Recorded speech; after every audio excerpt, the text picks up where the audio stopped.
inusitado, que os alunos de uma outra faculdade, eles pediram para eu fazer uma palestra sobre assédio moral e assédio do ambiente de trabalho e assédio sexual. Mas uma coisa que eu aprendi é que nós temos a resposta jurídica e nós temos outras respostas. E embora eu tenha assegurado naquela palestra o que era o conceito de assédio, como ele aparecia na legislação brasileira, eu tomei por base as decorrências do assédio, que nem sempre são claras. E foi lá que eu mencionei a importância do Marx em como ele discutiu o suicídio. Porque ao invés de empregar a palavra suicídio, ele empregou a palavra homicídio. E é uma das coisas que nós vamos conversar, porque para o Marx não há suicídio, e sim há um homicídio causado pela sociedade que obriga a pessoa a se suicidar. Tá? E foi a partir daí que uma professora, ela percebeu que havia um Marx que não era esse Marx que as pessoas vulgarizaram na televisão, que elas não leram e que elas imaginam. Que há um Marx que, quando você vai ler, ele tratou de outras coisas, que não é só a revolução, naquele sentido mais bobo e mais tosco. E eu acho que foi importante, porque mostra que um autor, ele é muito mais complexo do que as pessoas vulgarizam. Tá? Muito bem. O que eu gostaria de falar sobre esse livro que até trouxe aqui, chamado Sobre o Suicídio? É um livro que parece ser mais ou menos grosso, mas ele é curtíssimo. Porque o Marx escreve esse texto para um jornal e, portanto, é um texto para ser lido em 1 hora. É como se fosse um artigo. Acontece que no livro você tem uma apresentação, você tem notas, você tem mais coisas. Já está feito o convite. Leiam, porque é um texto fácil de ser lido e é um texto bacana. Mas veja, o Marx, ele poderia ter feito vários trajetos para falar sobre o suicídio. Lembrando que o Marx, ele fez direito. O Marx, ele começa o curso de direito e o que ele faz? Embora ele tenha por mestre o Salvini e outros grandes, ele resolve abandonar direito para fazer filosofia. Mas também ele, entre aspas, é um dissidente na filosofia, porque ele compreende que haveria a possibilidade de uma outra filosofia. Tá? E aí ele resolve fazer o caminho dele, que é pela filosofia, ele precisa estudar economia, ele precisa estudar muitas coisas. Não dá para ouvir?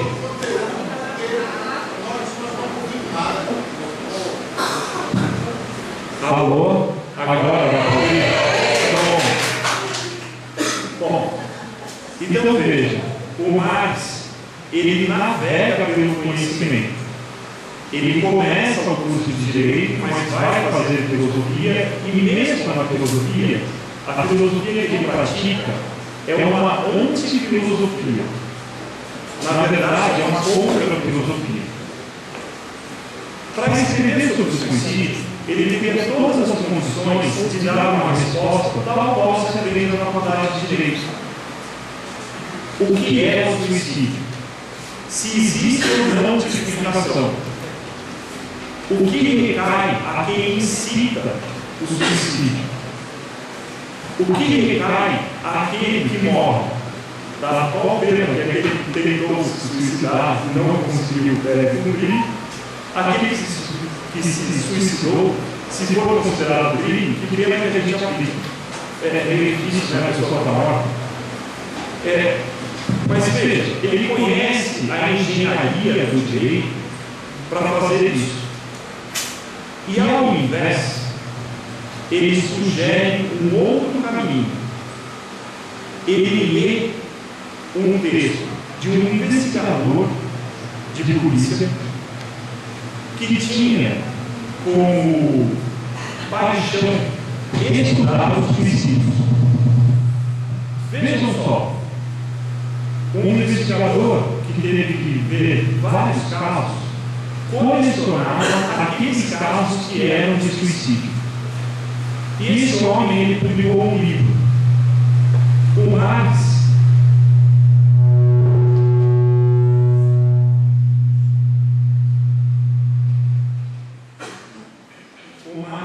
ele reinterpreta o livro. E a partir do livro, ele chega a conclusões próximas e também divergentes. Muito bem.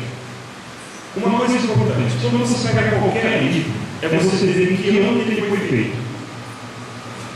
Esse livro que eu tenho em mãos, embora ele seja novo, o texto é de 1846.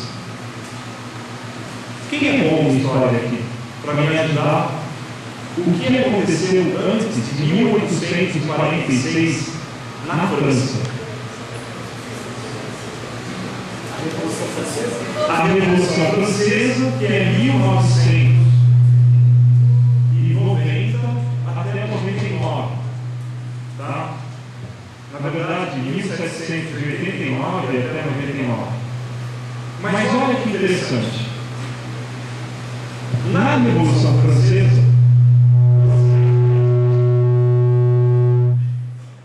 vou pegar outro microfone, tá? Ver se funciona.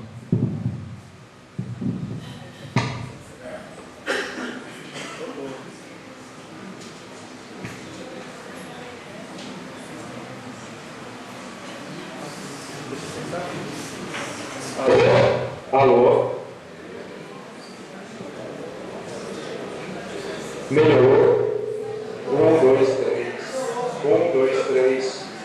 1, 2, 3. Agora melhorou? Não!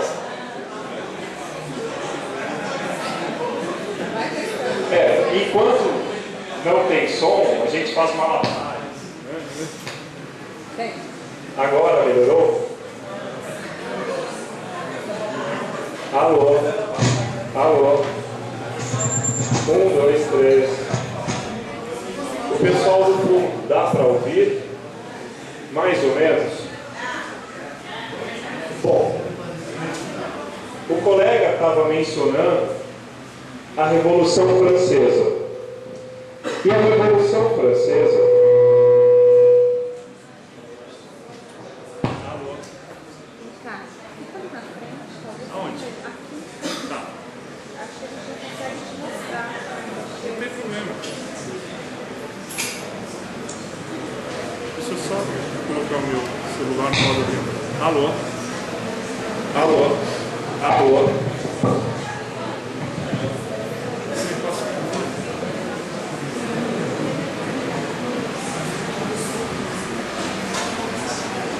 É a mesa que causa interferência. Tem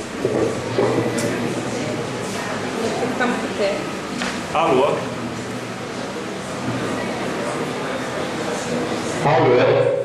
Alô? Agora melhorou? Gente, o colega estava mencionando sobre a Revolução Francesa. E a Revolução Francesa, ela propunha uma nova sociedade. Uma sociedade na qual você mata o rei, que é a encarnação de Deus, e o mundo continua a existir, abre a possibilidade de você criar o mundo a partir da razão dos homens. Portanto, seria como se você pudesse jogar no passado todos os constrangimentos que a humanidade teve por explicações que não eram racionais e você criar um novo mundo no qual, pela razão e pela vontade das pessoas, você recriasse o próprio sentido da sociedade. Vocês também sabem que a Revolução Francesa é chamada de Revolução Burguesa, porque é um momento em que você acaba com uma ordem antiga, uma ordem onde você tem rei, né?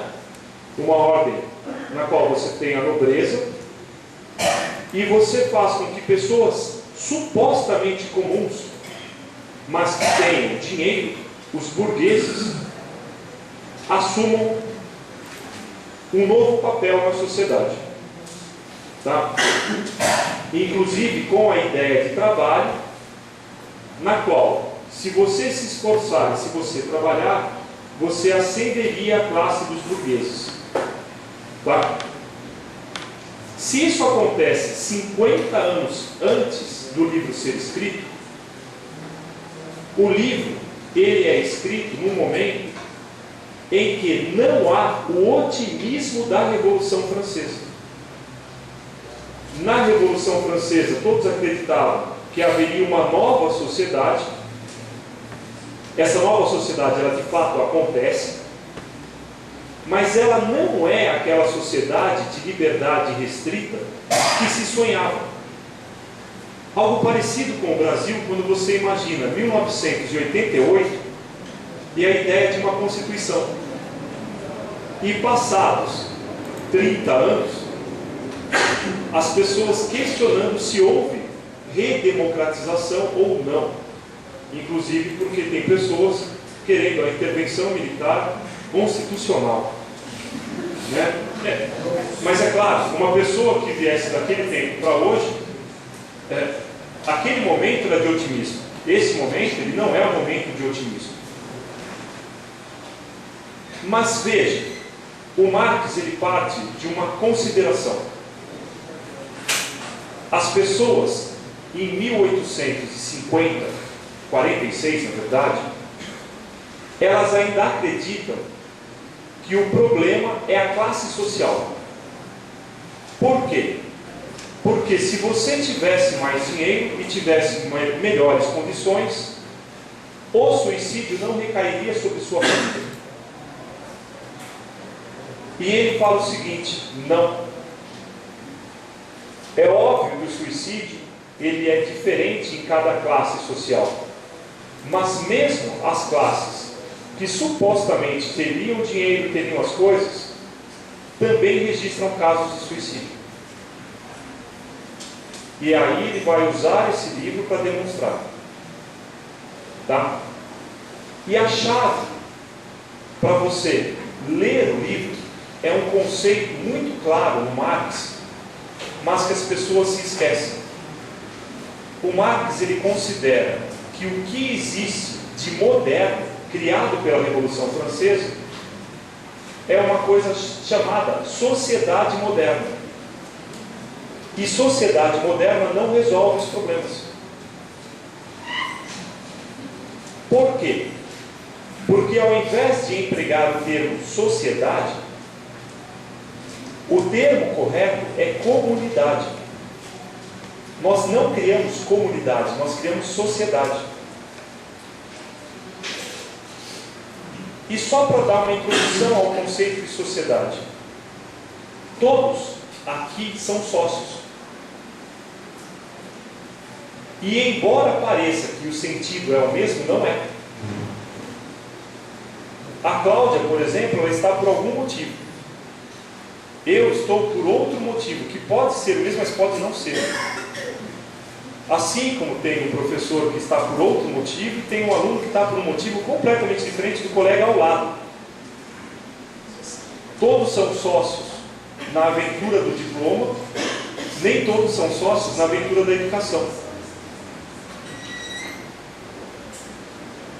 Os exemplos são inúmeros, porque se eu questionar cada um de vocês, nós somos sócios de um empreendimento, embora cada um esteja preocupado com o que você vai tirar desse empreendimento. E é por isso que o Marx ele critica a sociedade moderna. Mas veja, ele não critica a sociedade moderna dizendo o seguinte: vamos voltar para a sociedade antiga que era a comunidade. Não. A crítica ela é basicamente a seguinte: enquanto for sociedade moderna, esses males irão afligir a todos. quando houver uma comunidade moderna, que não é a comunidade antiga, talvez a gente possa ter um homem emancipado desses problemas. Vê só, talvez dê para fazer um desenho no qual a Revolução Francesa, ela libertou o homem de algumas coisas, mas ele ainda tem que superar essa sociedade. Essa é uma das chaves para você ler.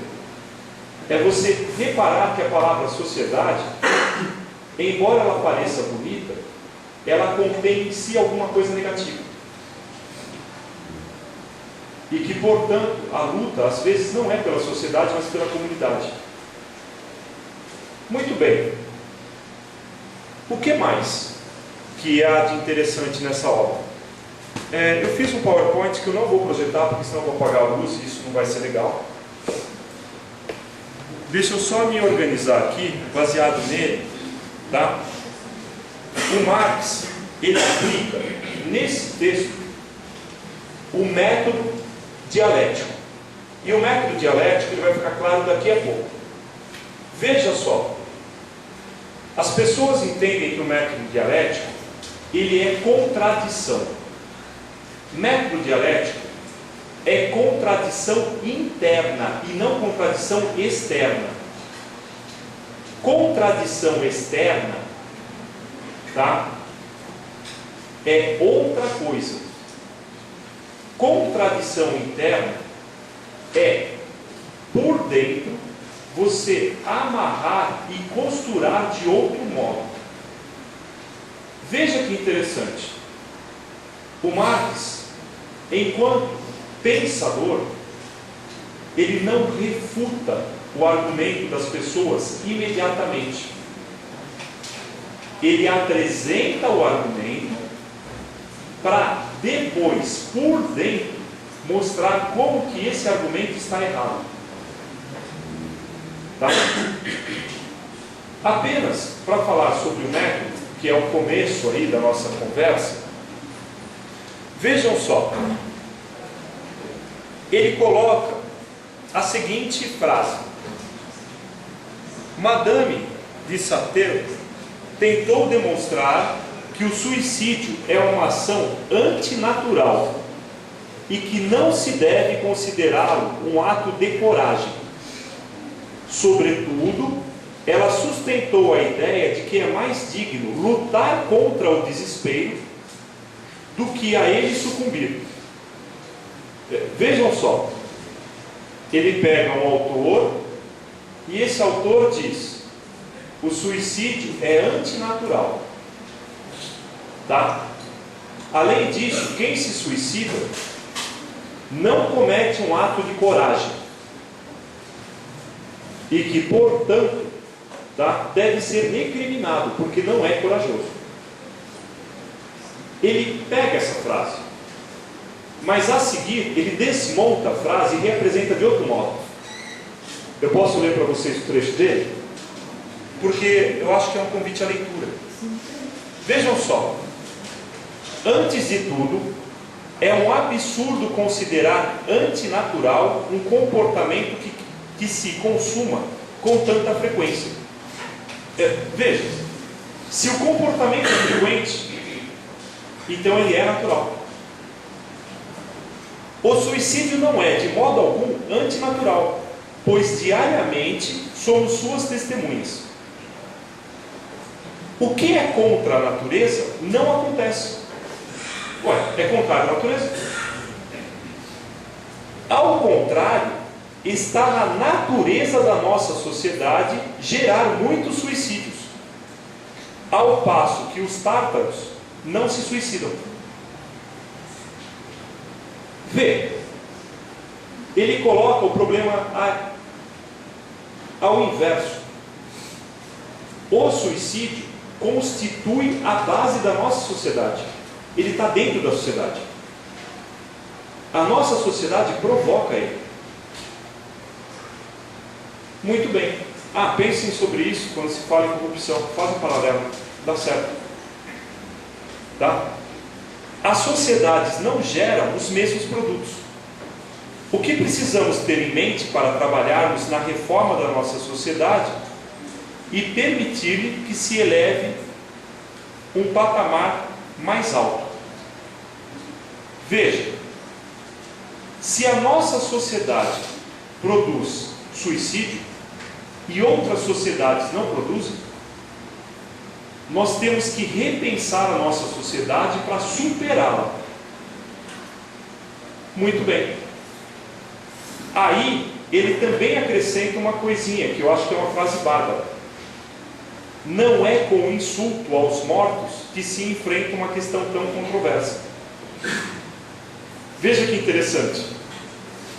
A outra pessoa pega e fala o quê? O suicida não é valente, ele é covarde. E ele fala, tá bom, xingando quem morreu, você vai resolver a questão. Não é xingando quem morreu que você vai resolver. É entendendo os fundamentos da sociedade. Vocês conseguem perceber como ele é delicado para pegar e inverter a questão? Tá? Não é na pancada que você faz dialética. É por dentro, é pela postura interna. Tá? Muito bem. Aí ele explica como que a nossa sociedade pensa o suicídio. E ele diz o seguinte, que acreditou-se que se poderia conter os suicídios por meio de penalidades injuriosas e por uma forma de infâmia, pela qual a memória do culpado ficaria estigmatizada. Quando eu era pequeno, eu lembro que era um pouco tabu. E uma pessoa que se suicidava manchava não só o nome dela, mas olha o mecanismo social para você bloquear o suicídio: mancha a família. Ué, se o pai e a mãe geraram uma criança que se suicidou, esse pai e mãe tem problemas. A criança tem problemas e o pai e a mãe também. Tá? E o Marx ele identifica isso como se fosse uma tentativa da sociedade barrar o suicídio. Pergunta, adiantou? Não adiantou. Porque está no cerne da sociedade. O que mais? Se o suicídio culpa alguém, é antes de tudo as pessoas que ficam. Já que, de toda essa grande massa de pessoas, nem sequer um indivíduo foi merecedor de que se permanecesse vivo por ele. A frase é maravilhosa. Porque, repare, se ao invés de você recriminar quem se suicidou, o ato de suicídio implica que a pessoa acha que nenhum de nós vale a pena. E, portanto, todos nós fomos condenados sumariamente por ele. E aí é um pouco triste você imaginar que na humanidade inteira nenhuma pessoa merece. É assim que o Marx vai trabalhando o texto. Porque ele vai trabalhando no sentido de que a pessoa ela é pressionada e nessa pressão, que para cada um é diferente, a resposta da pessoa é necessariamente diferente. Uma das respostas é ela se suicidar, não porque ela entra em desespero, mas é porque ela condena todos nós. É muito diferente do que a gente aprende, né? Que nós condenamos e quem é réu não pode condenar. Ao contrário. Como Marx é dialético, os dois lados estão em sincronia e eles estão um remetendo ao outro. Muito bem. O que mais? Aí ele apresenta vários trechos da obra do investigador Pechet. Tá? Ele até comenta o seguinte: se vocês querem exemplos, eu vou tirá-los de processos autênticos. Esse investigador, ele, como eu falei para vocês, colecionava os casos que ele investigava. O Marx, ele coloca pelo menos 5 casos. E é interessante porque um caso é a filha de um alfaiate, o outro caso é de uma jovem de uma família rica da Martinica, uma região da França. O Marx está na França, tá, nessa época. Ele está na Inglaterra, desculpa, nessa época eu acho que ele está em Londres, mas ele escreve em francês. Ele fala sobre um homem que traiu a esposa e, não sabendo o que fazer, se suicidou. Tá? Ele fala sobre um homem que perdeu o emprego e, numa certa idade, como ele não teria emprego, ele se suicida. Bom, cada um tem detalhes, tá? E é interessante porque a explicação não está na pessoa, a explicação está na sociedade. O homem que perdeu o emprego e se suicidou, para ele seria vergonhoso não conseguir mais nenhum emprego. Ele já tinha aproximadamente 60, 62 anos, nessa época já era um idoso, não iria conseguir trabalho e iria ter que viver dos trabalhos da esposa e da filha. Nisso, o que ele faz? Ele se mata, para não viver o resto da vida de vexame. É interessante porque é uma pressão da sociedade que o comportamento de um homem é ser trabalhador até a morte, ainda mais em 1850. O outro caso, que é o caso do homem que traiu a esposa, ele tem um problema. Ele engravidou a amante, tá? E ele ama a esposa. E ele tem crises. Por quê? Porque ele não pode contar para ela. Ao mesmo tempo, é uma crise de extrema moral, tá? Ele inclusive vai conversar com as pessoas e ele fala: mas eu não posso falar porque eu traí a pessoa com quem eu divido a cama.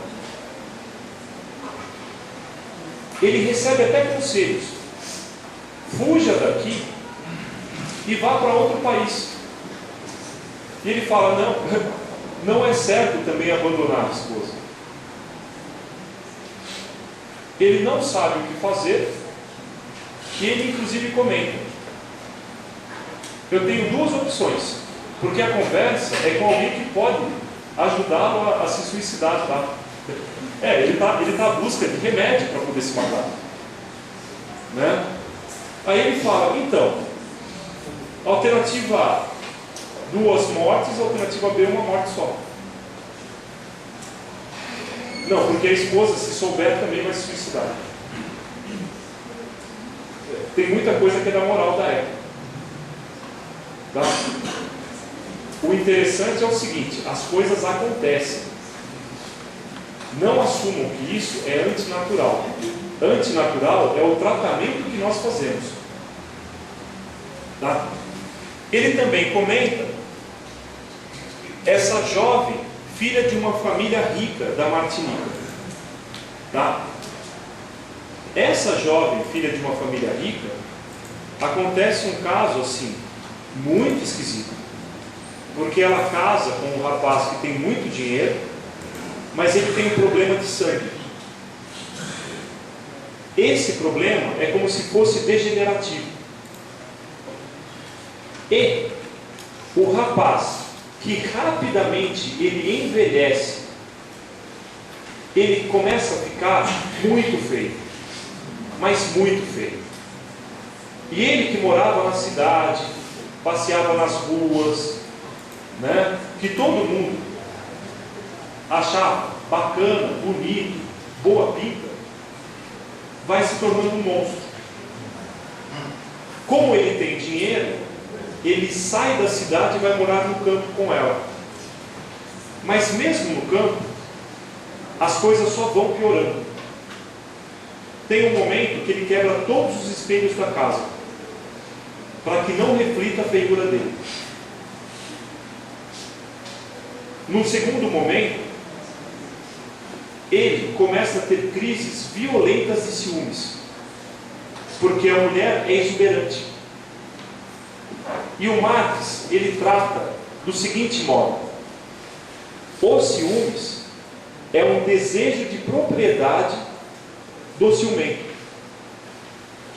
Então, esse homem, ele torna a mulher propriedade dele, e não uma pessoa. As decorrências disso, na época, são severas. Porque tem trechos maravilhosos, são horríveis, tá? Mas tem trechos maravilhosos, maravilhosos pela escrita, em que esse homem, ele segura a esposa e fala: olhe para mim, eu sei que eu sou um monstro e você casou comigo, e você terá que me suportar. E obviamente que ele estuprava ela, tá? Até com o consentimento do irmão, o irmão dela. Quando a coisa chega no limite, que o irmão resolve procurar ajuda e tudo mais, já é muito tarde. Ela, não suportando mais a situação, se suicida. E é por isso que é uma obra feminista também, no sentido que denuncia a situação das mulheres, tá? E como que a Revolução Francesa foi uma revolução parcial, porque é uma revolução que, embora tenha emancipado o ser humano da antiga ordem, não colocou a mulher no mesmo patamar que o homem. E há um caso que é a filha de um alfaiate. Essa filha do alfaiate, eu separei alguns trechos para vocês, tá? Eu prefiro ler o texto porque ilustra a qualidade do texto. Veja só, ele coloca o seguinte, vamos lá. Ele conta que essa moça, que era noiva, foi até a casa do noivo para celebrar o noivado.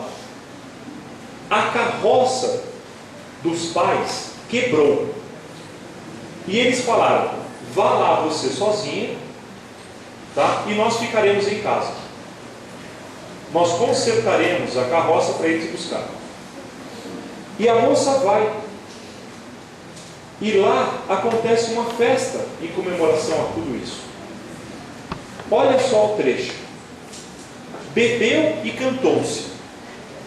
Divagou-se sobre o futuro. As alegrias de um bom matrimônio foram vivamente comentadas. As mãos procuravam uma às outras. O amor, a confiança, tomava-os inteiramente.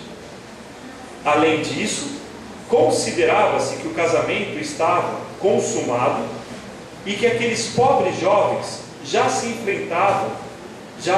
frequentavam havia muito tempo que se lhes fizesse a mais leve, muito tempo para que se lhes fizesse a mais leve censura. Ou seja, para os dois eles já eram casados. A alegria sem cerimônia que sempre reina nessas ocasiões, tudo isso junto, e a ocasião que se brindava prazerosamente, o vinho que borbulhava nas cabeças, tudo ensejava um final que se podia imaginar. Os enamorados se reencontraram no escuro, depois que a luz se apagava. Era como se não houvesse nada a ponderar, nada a recear. Sua felicidade estava cercada de amigos e livre de toda inveja. Livres de toda inveja? Tá bom, conta outro. Tá? A jovem retornou apenas na manhã seguinte para a casa dos pais. Os pais irromperam. Eu selecionei os trechos, tá? O texto é bem mais comprido. Os pais irromperam furiosamente e cobriram-na com os mais vergonhosos nomes e impropérios. Os pais. A vizinhança testemunhou a cena. O escândalo não teve limites. Em vão, a consternada moça protestava a seus pais que eles mesmos a haviam abandonado à difamação, que ela assumiria seu agravo, sua tolice. Foram eles que deixaram ela lá e foram buscar. E que tudo seria reparado. Ela tentava falar com os pais. Tá? Detalhe. Padrinhos e madrinhas acorreram ao barulho e formaram um coro. Se está tendo uma briga na casa, o que a gente faz? Vamos lá apoiar. Já que é discussão dá para ouvir da rua, a gente vai na rua e também joga pedra na Geni. Né? Só que detalhe, uma comunidade pequena, padrinhos e madrinhas. Tá? O sentimento de vergonha provocado por essa cena abjeta levou a menina à decisão de dar um fim à própria vida. Inclusive, tem algumas passagens em que ele narra como que acontece a morte dessas mulheres. Uma delas costura o vestido e se joga no lago. E eu entendo que ela costura a saia, que é para quando ela fosse encontrada, não estivesse sem roupa, porque mesmo morta ela tinha pudores. A gente não está falando, tá, de uma pessoa despudorada. A moral da pessoa caminhou até o lado. Essa é a grande verdade. Aí vejam só. O inspetor ele narra o seguinte: aqueles que no começo gritavam contra a filha, quando aconteceu o suicídio, eles viraram-se em seguida contra os pais. Agora você xinga o pai, você deixou sua filha morrer. Mas é claro, vocês estavam xingando ela também. Tá? Essa catástrofe chocou até mesmo as almas mais mesquinhas. Todo mundo ficou escandalizado. Ah, mas a história continua. É o inspetor contando, ele está na delegacia. Dias depois, vieram os pais à polícia para reclamar uma corrente de ouro que a moça portava no pescoço e que tinha sido presente do seu futuro sogro.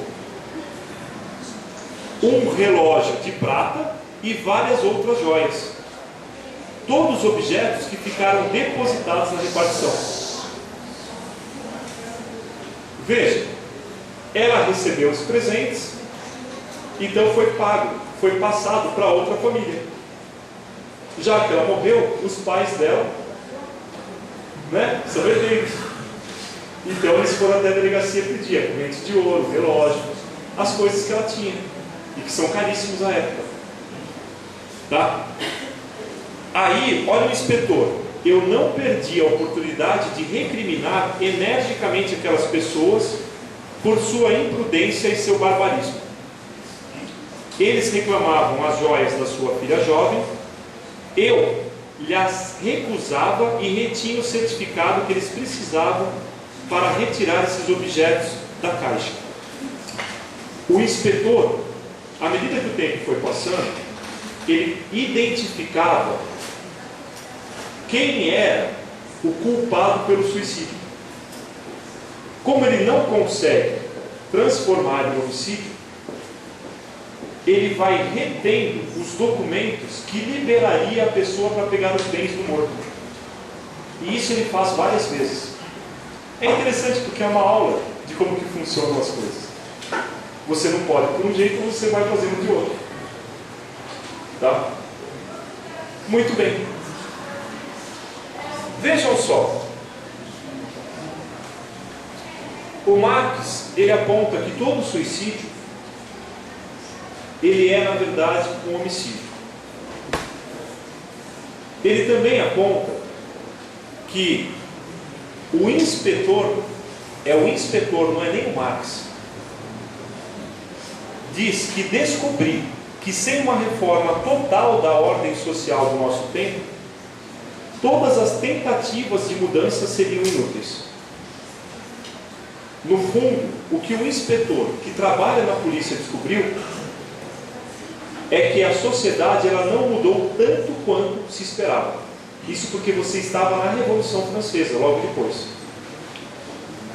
E aí o Marx ele coloca que entre as muitas causas do desespero que levam as pessoas muito nervosas e irritáveis a buscar a morte, ele descobriu os maus tratos como fato dominante, as injustiças, os castigos secretos que pais superiores impiedosos infringem às pessoas que se encontram sob a dependência, que a revolução não derrubou todas as tiranias.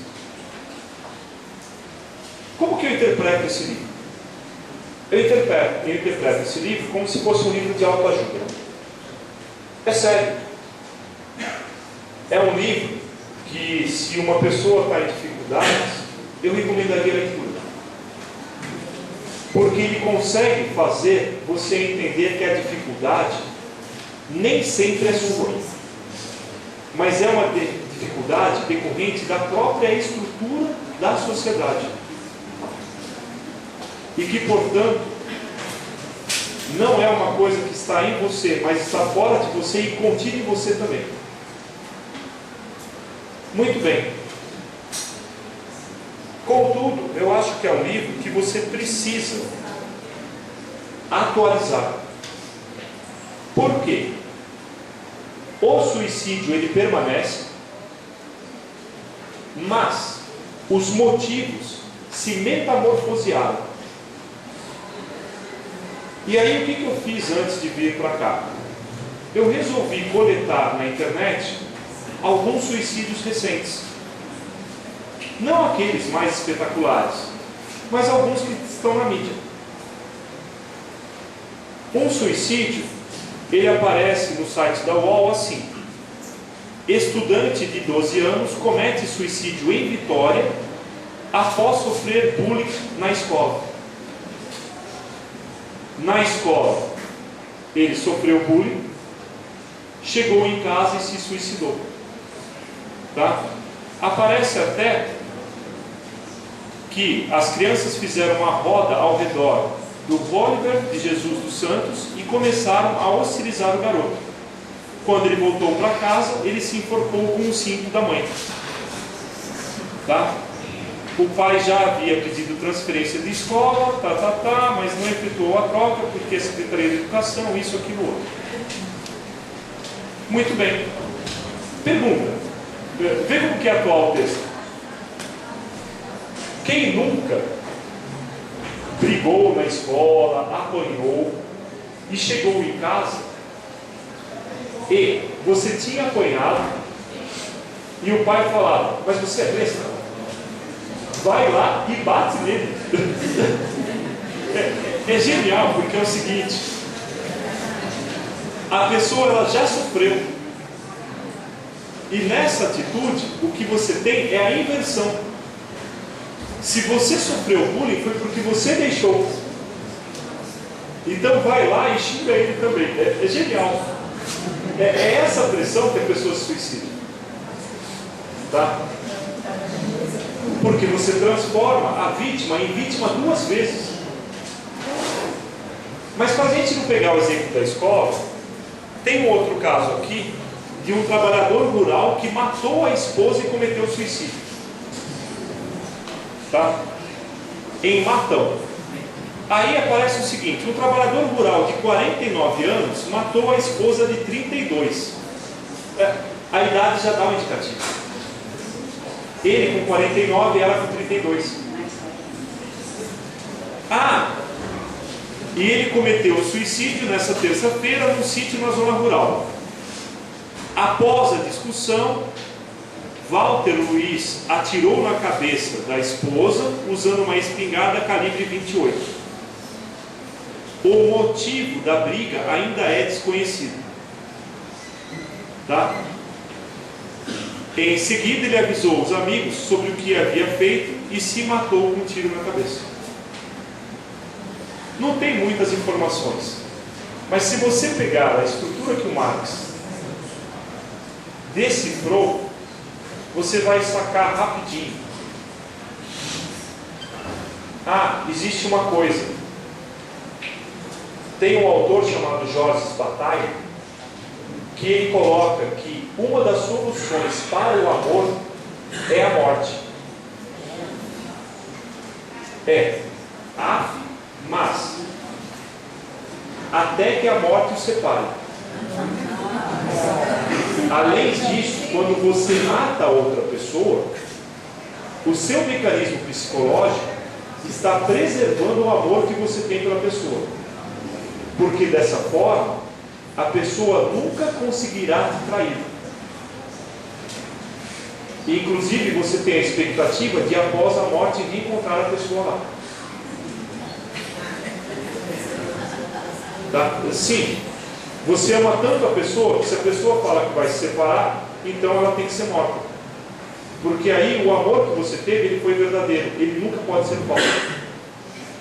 É claro que é um pensamento quase infantil, mas é assim que muitos homicidas, tá, são e são justificados pela psicologia, né, que é o tal do crime passional. Muito bem, não é uma vingança, não é isso, é outra coisa. Aí, veja que interessante, tem uma outra notícia que é a seguinte: pressionado por se envolver com uma garota de 13 anos, trabalhador recorre ao suicídio em São Luís Gonzaga do Maranhão. O Raimundo Juvenal, de 41 anos, estava sendo pressionado por ter se envolvido com uma menina de 13.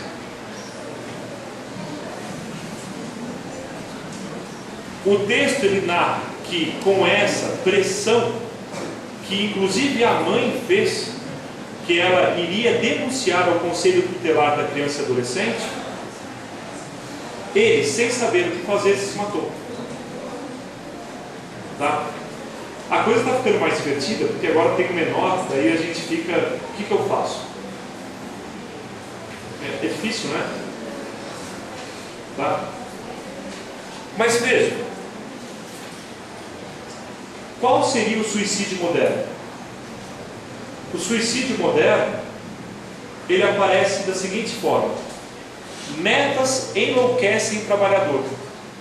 Problemas psicológicos e suicídios se tornaram frequentes desde a escalada neoliberal no mundo do trabalho. O trabalho mata. Aliás, o trabalho mata de várias formas.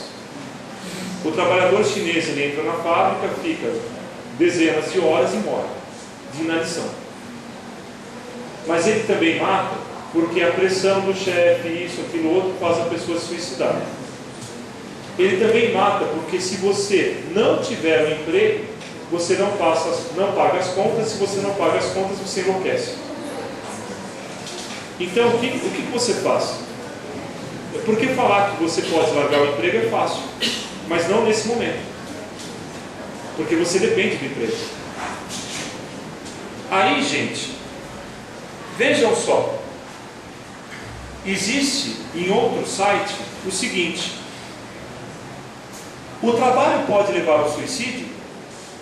Muitos suicidas na Ásia e Europa usam como justificativa a pressão e o excesso para o fato de acabar com a própria vida. E esse site, ele traz 2 depoimentos de suicidas. O bilhete que o suicida deixou. Olha só, tá? Hoje, quando foi feita essa notícia, 25 suicídios aconteceram nos últimos 20 meses, só numa empresa chamada France Telecom. Então tem uma empresa que em 20 meses colecionou 25 suicídios. Mas, olha só, as cartas de despedida revelam o que vivem os funcionários da maior empresa de telecomunicações da França. A primeira carta. Esse daqui ele foi bem direto. Eu me suicido por causa do meu trabalho na France Telecom. É a única causa. Escreveu em sua carta de despedida um engenheiro de 48 anos, casado e pai de 3 filhos. Gente, é óbvio que não foi só por isso. Tá? Era porque ele tinha uma responsabilidade enorme em relação a filho. Ele dependia do emprego. E todas as outras coisas que vocês já devem imaginar. Sem ver a saída dele como solução, porque com 48 anos não é tão simples encontrar um emprego, cai fora do mundo. Assim não tem problema a resolver. Sim, porque sair do emprego, você evita um problema e cria outros.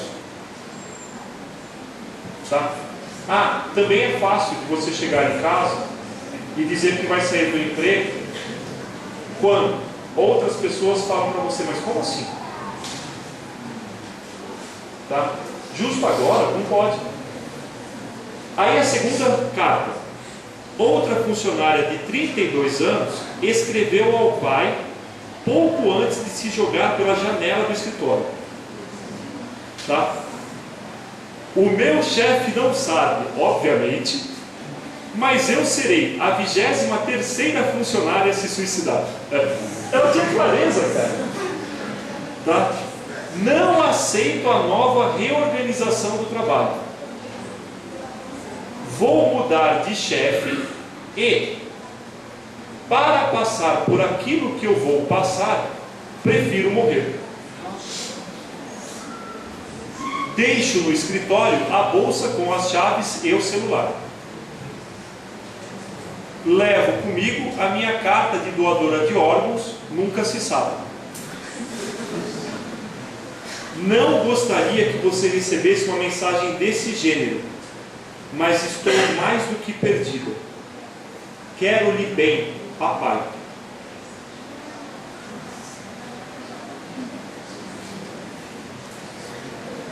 Os empregos estão complicados, né? É sério. Aí você vê em que se transformou o trabalho. Muito bem. Tá? Eu trouxe para vocês também uma questão, que é como a sociedade tenta responder ao suicídio. Mas é só uma provocação para vocês pensarem. Pro Marx, você deveria repensar a sociedade e propor uma sociedade que não seja de sócios, mas de pessoas comuns e comunitárias. Mas vamos deixar isso de lado, porque daria uma fala imensa e uma discussão muito interessante e necessária, que o dia que vocês quiserem nós fazemos. Vamos esquecer a filosofia e vamos para o concreto. Como que é a resposta mais moderna da sociedade? Nesse caso, não precisa ser a resposta do ordenamento brasileiro, mas como que o mundo se resolve. E aí existe uma empresa chamada Foxconn. A Foxconn, ela tem vários casos de suicídio na China. Agora ela vai virar para o Brasil, né? Aliás, ela já está no Brasil, né? Fabricando celular aqui e outros aparelhos. Olha lá. O interessante da notícia é o seguinte: mais um se suicida na fábrica do iPad. Não precisa nem falar que é pessoa, mais um se suicida. Mais uma vez, um trabalhador da fábrica da Foxconn, instalada na cidade de Chengdu, cometeu suicídio. A vítima da vez foi um jovem de 20 anos que se jogou da janela do alojamento na manhã da última quinta-feira. Tá? Como de hábito, os detalhes a respeito do incidente são esparsos, assim como os motivos que fizeram o rapaz tirar sua vida. Esse é o 14º suicídio na fábrica. Mas vamos perseguir. Outra notícia: Foxconn registra 16º suicídio na China. Um trabalhador da gigante tecnológica, fabricante do iPad, do iPhone, da Apple, cometeu suicídio na cidade tal, tá? Papapá. E agora você tem 14 suicídios, na verdade 16 suicídios e 3 tentativas frustradas. Aí o jovem pulou do seu apartamento situado no bairro próximo ao parque, não sei o que. Muito bem. Mas temos mais notícias. A Foxconn, para conter isso, ela instalou redes nas janelas. Como na janela a pessoa pode cortar, ela colocou no primeiro andar uma rede que, se a pessoa pular, o efeito seria como aquele de cama elástica. Então, o que a gente faz? Para evitar que a pessoa se suicide, a gente coloca uma rede anti-suicídio. Tá? Então, a gente tira a possibilidade de ela se suicidar no alojamento. Ela se suicida em outros locais. Vocês já ouviram falar de porta anti-suicídio no metrô? Por que será? Alguns casos acontecem lá, sabia? Tá? Muito bem. O interessante é o seguinte: as redes anti-suicídio, elas não funcionaram 100%. Aí a Foxconn falou: poxa, vamos modificar o contrato de trabalho. E ela passou a fazer contratos de trabalho com cláusula anti-suicídio. Então, você agora, para ser contratado, você tem que dizer que não se suicidará. Porque senão você vai ser uma pessoa perversa. Por quê? Porque você mentiu no documento. Não cumpriu o contrato. É óbvio que isso é um direito muito diferente do nosso. Mas só de alguém pensar nessa solução mostra como você tem algo que ofusca e você está muito longe de identificar o problema. Tá? Muito bem. Aí, isso daqui eu posso passar para vocês o PowerPoint depois. Tá? No Brasil, você tem alguns julgamentos, e aí eu peguei um para falar para vocês, em que o Supremo, ele colocou que a empresa não deve indenização por suicídio de trabalhador. Tá? Acontece que a notícia, gente, é para você, veja, uma coisa é saber direito, outra coisa é você ler a notícia, e você vai ver que a notícia de hoje, ela é muito parecida com o inspetor de polícia em 1850. Posso ler? Olha só. Caracterizada a ocorrência de culpa exclusiva da vítima, não há responsabilidade do empregador quanto à reparação do dano sofrido. Com esse entendimento, a 6ª turma do TST manteve decisão que negou indenização por dano moral à família de uma mulher que, segundo o inquérito policial, cometeu suicídio durante o trabalho. Muito bem. Até aqui é como se fosse uma súmula. Mas vamos ver o que está embaixo? A morte aconteceu em dezembro de 2008, em Catanduvas, Santa Catarina. Segundo o inquérito, por isso que tem que ir na delegacia e às vezes pegar o original. Tá? O original, ele revela a crueldade da realidade de outra forma. Segundo o inquérito, a operária viajava com 20 colegas na carroceria em um caminhão da empresa. Em dado momento, ela teria se levantado, jogado fora o celular, aberto a porta do veículo em movimento e se jogado. O marido, que também estava no caminhão, teria não sei o que, coisa e tal. Bom, ela jogou o celular e se jogou. Perdão, na carroceria de um caminhão com mais 20 pessoas, mais um dia de trabalho, era mais um dia de morte. Era mais um dia de morte. Muito bem.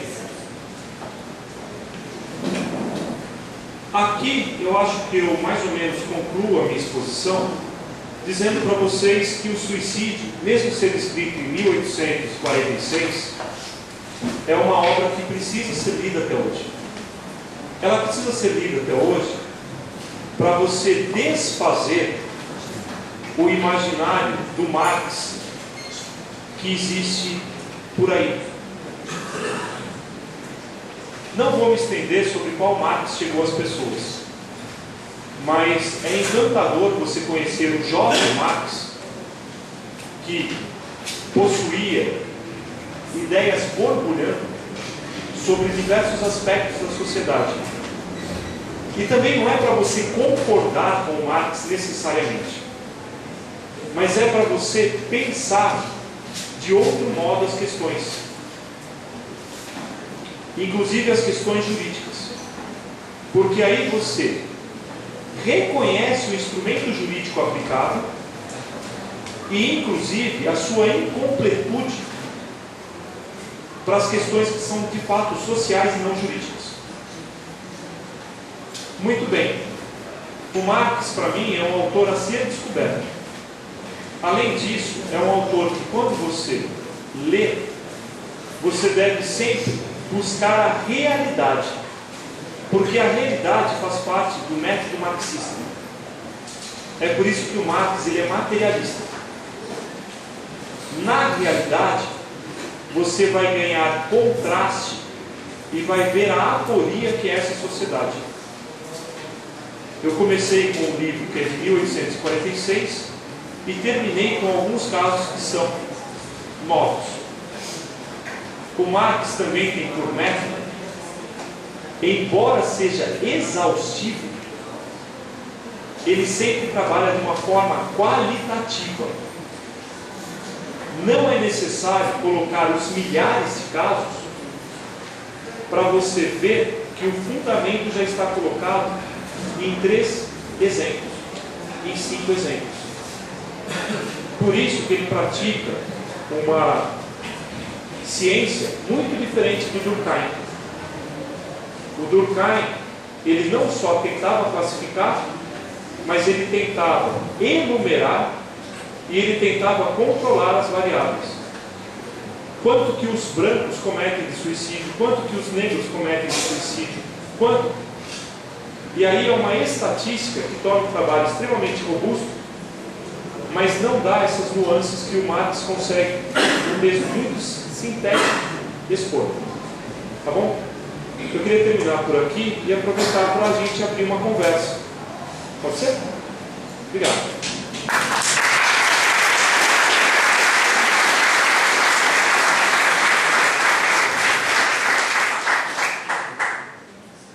Obrigada, doutor Ricardo, mas aí a gente já abre então com as perguntas. A Rosa Amélia pergunta: a pessoa que assume o risco de morrer ao ingerir uma overdose de medicação, dizendo que não pediu para nascer, que não se aguenta dentro de si, que não aceita a hipocrisia da sociedade, não quer conviver com o ser humano. Se nascer não foi opção, não é opção, porque a sociedade diz que não se pode morrer se essa é a única certeza da vida. Bom, difícil, né? Mas eu vou tentar fazer 2 coisas aqui para vocês, até para a gente discutir em termos de direito mesmo. Vejam só, a resposta do Marx é fulminante.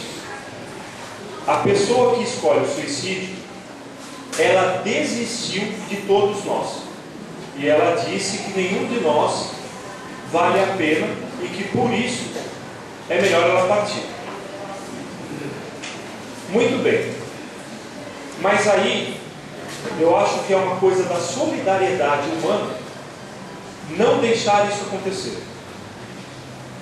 Porque o fundamento, ele não é individual, mas ele é da tal da comunidade. O ser humano, ele não vive sozinho. O ser humano necessariamente é um ser que vive em coletividade. Tá? A pessoa que admite que uma pessoa, que outra pessoa é descartável, ela tem uma atitude completamente anti-humanista. Não é humanitária, hein, de você pegar e ser bonzinho. Não, é anti-humanista. É contra o projeto de humanidade. É muito mais sério. Mas aí nós temos também uma outra coisa interessante que me fez recordar um livro que é do Habermas. O Habermas, ele discute uma coisa que é a clonagem. E ele vai discutir a clonagem, se a clonagem é ética ou se a clonagem não é ética.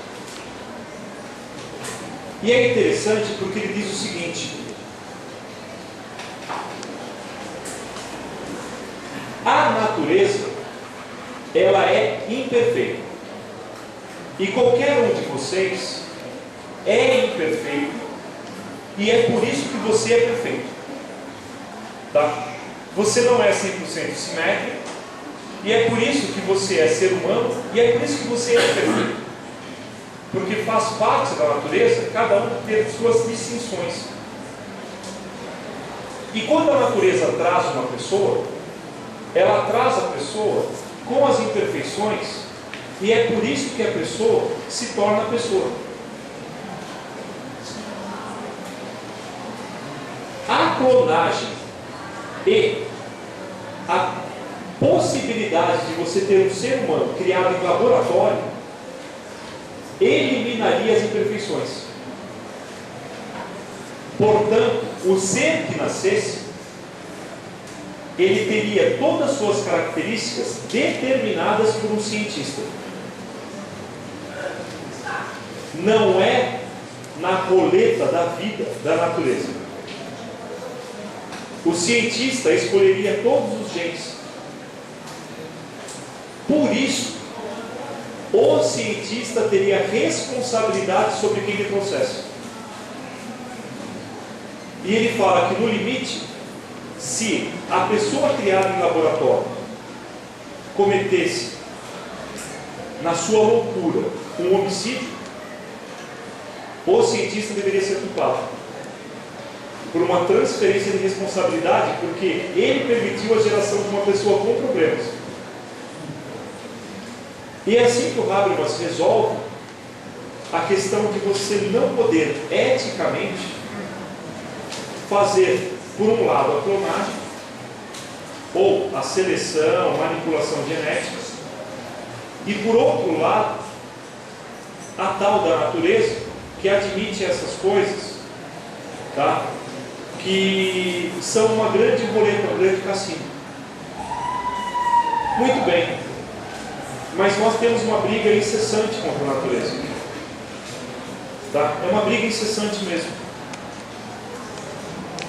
Um amigo meu, ele na faculdade, durante a graduação, mais uma pós-graduação, não me lembro mais, graduei, tá? A namorada dele engravidou. E aí, eu fui perguntar para ele, por alguns outros motivos, como que ela tinha surgido, o que tinha acontecido, né? E ele contou para mim assim: cara, foi a única vez que a camisinha estourou. Eu sempre fiz sexo com a camisinha, ela estourou, ela engravidou. Tá? Mas, fulano, que nasceu, é uma pessoa maravilhosa, isso, não sei o que, ele estava feliz de ser pai e tudo mais. Mas aí ele falou uma coisa interessante, ele falou assim: a gente estuda o sistema capitalista muito, mas nós nos esquecemos que uma das principais coisas que esse sistema faz é não permitir a vida quando a vida quer. Por quê? Porque você nunca pode ser pai ou mãe quando você quer. Você só pode ser pai e mãe quando as condições permitem. Ah, então primeiro eu tenho que fazer faculdade. Ah, porque primeiro eu tenho que ter um emprego. Ah, porque primeiro eu tenho que ter tal coisa. E você luta contra a natureza. Ah, não, agora eu tenho que ter um filho porque já estou chegando perto dos 35, dos 40 e daí não pode mais. Ou seja, olha que interessante. É uma sociedade que esse sistema ele pesa sobre o indivíduo de um modo que ele planeja inclusive a vida. Difícil a situação, viu? Mas veja, embora você não tenha pedido para nascer, tá? Haveria a possibilidade da humanidade ter uma festa e de você ser convidado a participar dessa festa que seria a humanidade. Nós, infelizmente, nos termos marxistas, nós estamos na pré-história e não na história. Quando nós passássemos esse momento horrível que existe, talvez todos nós pudéssemos ser humanos de verdade. Para quem é cristão, tá? Esse momento é um momento, né, de purgatório, porque a vida na Terra não é nada bacana. Quando passasse isso, haveria possibilidade de pessoas de fato, tá, que exaltassem a vida. Mas aí é outro papo, tá? Eu acho que isso, de certa forma, responde a pergunta do João, que ele pergunta: o doutor não acredita na possibilidade da pessoa, após ponderar sobre os prós e os contras de viver, poder se decidir sair desse contrato social, que neste caso é, eu acho que foi respondido ao pergunta do João. Você quer falar mais alguma coisa? Sobre a ideia de contrato social, só tem uma dica para vocês. O contrato social ele está firmado e tem muita gente que está rasgando e reescrevendo o contrato social. Precisa ficar atento, porque muitas vezes a mídia coloca uma coisa na TV e é outra. Eu vou dar uma dica. A minha experiência pequena com o MST mostrou que o MST ele não é rural. O MST ele é urbano. As pessoas que vão para o MST, o grosso, são trabalhadores da cidade. E as entrevistas que eu fiz, as pessoas falavam: eu trabalhava 10, 12 horas por dia. Eu saía cedo, voltava tarde. Eu tinha um quartinho e era caro. Eu trabalhava inclusive aos sábados, porque era um negócio próprio. E eu estava cansado. E aí eu queria uma outra vida. Eu ouvi fulano falar, não sei o que, coisa e tal, e todos nós fomos e ocupamos terra, e lá nós fundamos um núcleo. Tem um detalhe: essas pessoas, elas vão para o campo para negar a cidade besta que nós vivemos, porque não é vida. Então ela vai para o campo para tentar ter vida. Mas veja que interessante, ela vai para o campo para ter vida, mas lá ela recria a cidade de outro jeito. Não é uma pessoa da roça. A primeira coisa, vamos fazer várias casas em torno do sino e vamos morar juntos, porque à noite eu tenho que colocar minha cadeira e contar a história para o outro, porque eu quero conversar com pessoas, eu quero jogar baralho, eu quero comer melhor, eu quero ter tempo também. E o campo ele existe, mas ele fica fora. Aí é engraçado porque as pessoas acham que o MST é rural. Não é.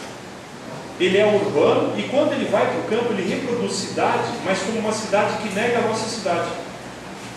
É uma cidade diferente da nossa cidade. E no geral, quando o MST se dá mal, é porque as pessoas não fazem cidade. as pessoas dividem em lote, cada um pega o seu lote grande e não se comunica com os outros. Aí, no geral, para. Tem várias experiências do MST, tá? Eu só estou contando uma. Então, tem que ficar atento, porque tem muita gente tentando fazer coisas diferentes. Tá? Uma outra pergunta, é rápido. Por que Karl Marx se suicidou? Maria Aparecida Gomes pergunta. O Marx se suicidou? Não, ele não se suicidou. Tá, bom, mas vamos lá. Para não falar do Marx, o Marx não se suicidou. O Marx morreu. Tá? Mas vamos pensar agora num autor que se suicidou. Vou contar a história de dois autores. Um deles eu não lembro o nome de cabeça agora. Ele era um dos estruturalistas. Ele queria que tivesse uma sociedade, que tivesse uma comunidade, isso não sei o que. Acontece que ele era uma espécie de professor, sempre lutou por isso. E ele se orgulhava porque ele conhecia as pessoas do bairro, porque ele conhecia todo mundo, porque ele cumprimentava. Cara, adivinha o que acontece? Ele é atropelado em frente ao prédio que ele morava. E lá ele fica. E ninguém socorre ele. Tá? Nem o porteiro do prédio, ninguém, ele fica lá. Horas depois, alguém ajuda. Ele vai para o hospital, ele se recupera. Ele volta para casa, pensa e se mata. Não, porque nem o porteiro que ele gostava foi lá ajudar ele. Tá? Veja, é uma situação de isolamento. Mas tem um outro autor, que é o Guy Debord, que ele se suicidou mesmo. O Guy Debord é uma das pessoas extraordinárias do século passado. E ele, além de escrever coisas belíssimas, foi diretor de cinema, fez várias coisas. Mas tem um detalhe, ele era genuíno. Ele queria saber até que ponto o ser humano chegava. Porque ele desconfiava de tudo que era artificial. Então, ele morava numa casa na França que não tinha aquecimento. Desde que era você passar o inverno sem aquecimento. Tá? Ele viveu uma coisa assim, tão dura que vocês não imaginam. Acontece que, mais velho, ele começou a ter algum problema neurológico. Não sei direito qual doença foi. Mas fique imaginando uma pessoa com Alzheimer. Alguém que era extremamente vivo. E aí, tem certas doenças que elas são relampejos. Você fica doente, mas de repente, você tem um relampejo de lucidez e você volta a estar doente. Tá? Quando a doença começou a se desenvolver, ele começou a perceber que ele se tornava outra pessoa. Que ele, que significava tal coisa, estava deixando de ser quem ele era. Ele se suicida. E ele se suicida porque já não era mais ele. Portanto, para quê? Aliás, esse é um outro mal da nossa sociedade. A nossa sociedade, como o Instituto do Direito Civil considera a vida, você está vivo? Tem pessoas hoje que estão sobrevivendo, mas não vivendo. E aí a pessoa que antes ela tinha um ciclo muito mais natural, passa anos não sendo a pessoa. É difícil mesmo, porque nós aprendemos que deve viver até o final, né? Mesmo se o final já aconteceu. Essas questões que fazem você realmente pensar o que a gente está fazendo aqui no planeta Terra. Eu vou engatar duas perguntas em uma só, que eu acho que elas cabem. Por que cada dia mais os jovens cometem suicídio? É pela pressão dos pais que cobram muito ou a sociedade que é cada dia mais competitiva, por isso influencia a tomar a decisão de tirar a vida? Essa é uma pergunta, mas eu acho que a próxima também cabe na mesma resposta. O que seria a comunidade moderna? Bom, a segunda pergunta eu fico devendo porque exigiria bastante tempo. Mas eu começo por ela em algumas palavras.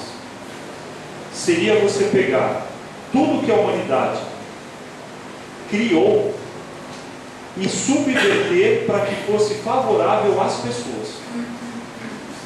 Porque as coisas que existem, elas não são para as pessoas. Elas são para você gerar dinheiro, elas são para outra coisa. Tá? Há um autor chamado David Harvey, que ele tem um livro chamado Espaços de Esperança. O último capítulo, ele basicamente é um sonho de como seria a sociedade em 2050, 2090, se isso acontecesse. Se isso acontecesse para ele, as pessoas morariam em certos centros, que seriam centros comunitários. Elas fariam o trabalho necessário a esse centro, e não um trabalho megalomaníaco para o mundo inteiro. As relações todas mudariam, inclusive as relações sexuais. Por quê? Porque seria uma sociedade matriarcal e não uma sociedade patriarcal. Porque um dos erros é que você cria os seus filhos e não necessariamente você cria as pessoas que você gosta. Não, porque há uma confusão mesmo na nossa sociedade. Tá? As pessoas têm filhos mesmo que elas não gostem de criança. É sério. Tá? Eu vejo isso. Eu sou professor. Tá? E às vezes vem pessoas conversar comigo procurando pai. Tá? Por quê? Porque você vê nitidamente que é um outro problema que aconteceu. Tá? Mas eu vou deixar isso de lado, porque essa sociedade ela teria sentido e caminharia por outro viés. A mulher não teria a repressão que ela tem. Os homens também teriam que ser melhores do que eles são. E os próprios filhos teriam uma relação com os adultos de outra ordem, de reconhecer quem são os mentores e de que quem é pai, de quem é isso e tudo mais. Muito bem. Tá? Nessa sociedade, o Harvey ele coloca 1 milhão de coisas. Vale a pena ler o livro. Tá? Ou o capítulo. Espaço da Esperança, o último capítulo. Tá? Mas ele coloca a questão de que seria necessário, a cada 5 ou 10 anos, você ter um ano sabático. É um ano sabático. Em que você sairia da comunidade e moraria em outra comunidade.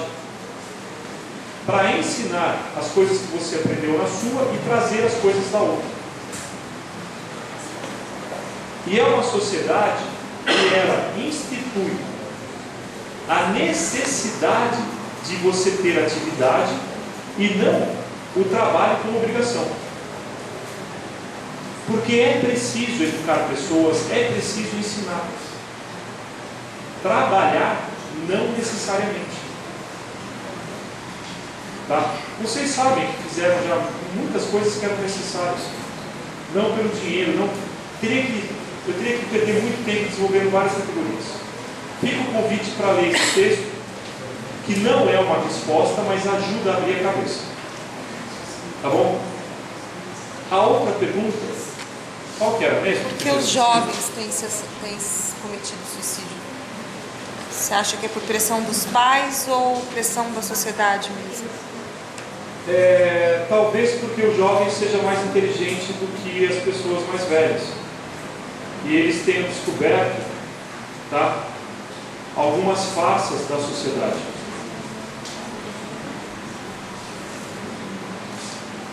Foi difícil ser jovem, mas ser jovem hoje é mais difícil ainda.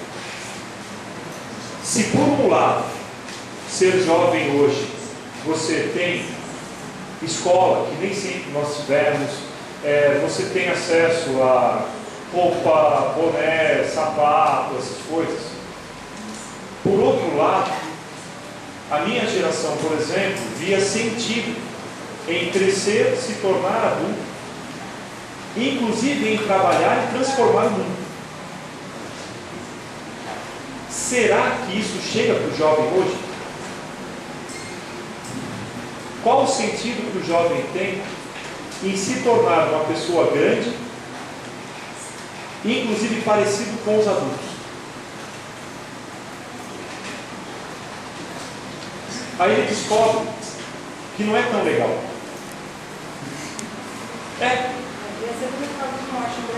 É difícil. Eu vou crescer para ser o meu pai. Inclusive, quando você vai para a periferia e você conversa, as palavras elas vêm com outro som. Tem o caso, por exemplo, de uma conversa que eu tive com um rapaz, e ele falava o seguinte: eu não serei mané. O meu pai é um cara que trabalhou a vida inteira. O meu pai acordou sempre 5 da manhã, 6 horas, foi trabalhar, voltou tarde, se lascou no trem, no ônibus, na jangada, o que precisou para chegar, né, porque às vezes alaga. E o que o meu pai conseguiu? O meu pai conseguiu, pelo governo, esse apartamento em Itaquera. Tá? Mas meu pai nunca dirigiu um carro. Eu não repetirei o que meu pai fez. E aí é triste, porque nesse caso, o adolescente me falava o seguinte: não tem problema, eu vou roubar carro mesmo. Por quê? Porque pelo menos eu vou dar uma volta de carro. E se você pergunta para ele: mas você não tem medo de ser preso ou de morrer? Ele fala: então, se eu morrer, eu dirigi um Audi. Meu pai não dirigiu. Não estou fazendo julgamento moral, tá? Eu estou mostrando para vocês como é complicado. A nossa cabeça não é a cabeça da pessoa mais nova. Se for preso, aí ele dá um jeito. Portanto, vê que coisa complicada. Quem é de outra época tenta jogar o valor da sua época para o jovem. Mas o jovem já reconhece que o valor é outro. Por isso que você tem uma coisa que são gerações que não estão sincronizadas. Tá? E é muito difícil mesmo, porque a tragédia da sociedade brasileira, e na verdade o mundo, é porque as pessoas perderam as perspectivas. Nós estamos num momento cruel da história que não tem perspectiva. A perspectiva melhor que uma pessoa tem é se tornar consumidora. Eu quero ganhar dinheiro para comprar tudo que tiver na frente. Tá? Também é outra frustração, porque você compra um carro, depois surge um carro melhor, né? E aí você vai vivendo de picos e quedas, picos e quedas, picos e quedas. Muito bem. Vou insistir no argumento. A sociedade anterior, ela era ruim, não era boa. A sociedade mais nova, ela traz possibilidades que não se realizam. O ideal seria que a modernidade se realizasse. Mas a modernidade ela não vai se realizar. Ela vai ficar com uma coisa possível, mas que não vai se realizar.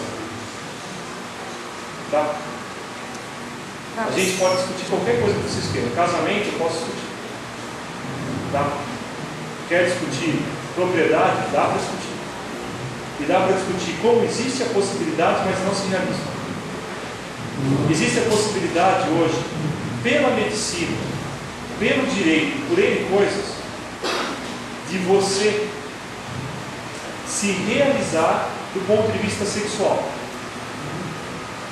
Porque você não precisa mais engravidar a mulher, você não precisa pegar doença, você isso, você aquilo outro. Na prática, nós não vivemos a modernidade. Por quê? Porque nós vivemos o passado. Se você se realizar como moderno, ou homem é galinho, né? Mulher é galinha, você já sabe todas as sanções que existem. Tá? A família não vai deixar. Por isso que é sempre essa situação. A modernidade, ela coloca a abertura, mas o que se realiza, não se realiza. Fica imaginando um cachorro olhando um monte de frango. A modernidade está com poucas possibilidades, mas você não pode. Deve ser difícil mesmo. Tá? Nem vou falar dos valores que são colocados aí. Doutor Ricardo, nós temos uma última pergunta e aí a gente finaliza a nossa atividade de hoje.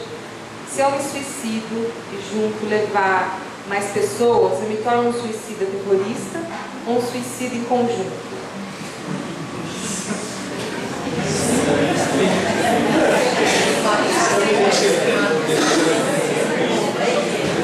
Eu posso não responder e fazer agora vocês pensarem numa coisa diferente.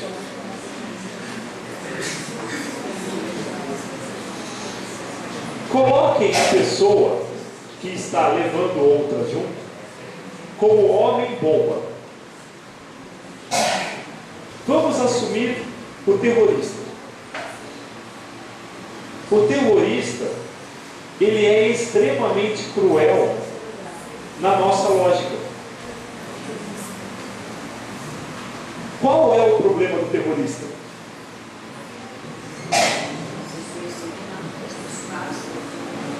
Eu vou falar nos termos de um marxista.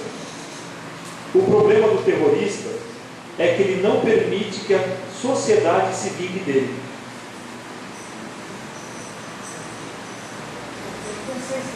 Ele é tão cruel que não dá para colocar ele na cadeia para ele.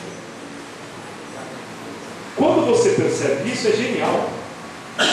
Porque você revela como a sociedade é cruel. A nossa sociedade deixa você fazer qualquer coisa, desde que a gente possa se vingar de você.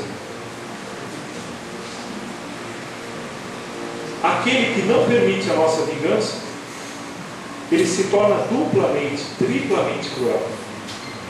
Ele se tornou mais perverso do que nós somos. Por aí você vê como que o direito penal nosso, ele tem algum probleminha. Tá? Né? Lembrando que o direito penal ele não é punitivo, professor. Né? A gente pode falar muitas coisas, mas no imaginário das pessoas, né? A prisão é punição.